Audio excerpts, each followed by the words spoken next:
भारत एक ऐसा देश जिसका इतिहास दुनिया के सबसे पुराने इतिहासों में से एक है। इंडस वैली सिविलाइजेशन के बाद एक नई डॉन हुई, एक नई संस्कृति, एक नई भाषा और एक नया समाज। यही था वैदिक पीरियड, जहाँ से शुरू होती है भारत की असली कहानी, ज्ञान, धर्म और मानवता की कहानी। आर्यन कौन थे? अराउंड 1500 बीसी में एक ग्रुप सेंट्रल एशिया के ग्रासलैंड से आया, जिन्हें हम आर्यंस के नाम से जानते हैं। ये लोग नोमैडिक थे और इनके पास घोड़े, रथ और पशु थे। इन्होंने नॉर्थ वेस्ट इंडिया में अपना पहला घर बनाया, जो कि पंजाब और सरस्वती के रीजन में था। आर्यन संस्कृति बोलते थे और उन्हीं की सबसे बड़ी लीगेसी थी उनके वेदास। वेदास जिनका मतलब है नॉलेज। इससे ही शुरू हुआ वैदिक सिविलाइजेशन। और वेदास की बात करें तो हर एक वेदास अपने समय का इंसाइक्लोपीडिया था। फर्स्ट पे आता है ऋग्वेदा, जो कि सबसे पुराना अराउंड 1500 बीसी में था। इसमें 1028 हाइमन्स लिखे गए थे देवताओं के लिए, जैसे इंद्रा, अग्नि, वरुण और सूर्या। ये एक पोएटिक वर्ड था जहाँ नेचर को गॉड माना जाता था।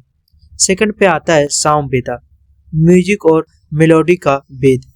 यजना में गाने के लिए मंत्रार्थ थे। थर्ड पे आता है यजुर्वेदा, इसमें रिचुअल्स और सैक्रिफाइसेस के रूल्स लिखे हुए थे। फोर्थ पे आता है अथर्ववेदा, जिसमें मैजिक, हीलिंग और डेली लाइफ के मंत्रों का संग्रह था। वेदास ने सिर्फ रिलीजन को नहीं बल्कि हमारे भाषा, लिटरेचर और साइंस को भी जन्म दिया। इंडस वैली सिविलाइजेशन के फर्स्ट टाइप यानी अर्ली वैदिक पीरियड के बारे में बात करें तो अर्ली वैदिक पीरियड में लाइफ सिंपल थी। लोग ट्राइबल सोसाइटीज में रहते थे, जिन्हें जना कहा जाता था। कैटल वाज वेल्थ, एक गौ के मतलब था धन और गौ हत्या एक महापाप होता था। राजा होता था, लेकिन उसकी पावर लिमिटेड थी। सभा और समिति जैसे इंस्टीट्यूशन डेमोक्रेसी का बेसिस फॉर्म थे।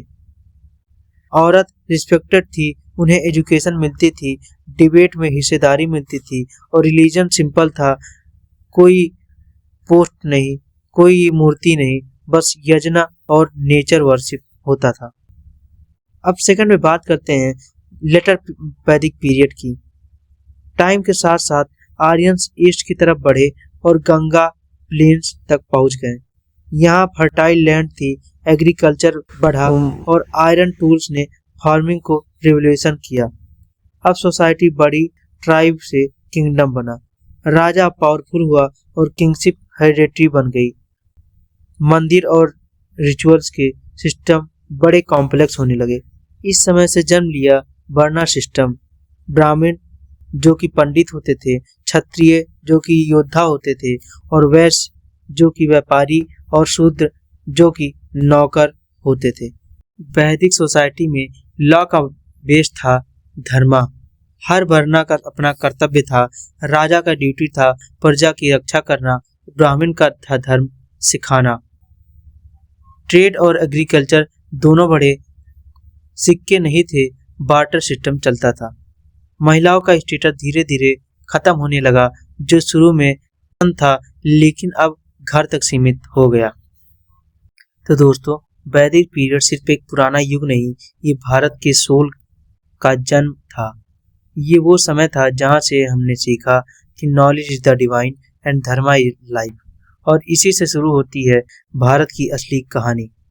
वीडियो पसंद आया हो तो लाइक करो, शेयर करो और कमेंट में लिखो आपका वैदिक पीरियड का कौन सा पार्ट सबसे इंटरेस्टिंग लगा।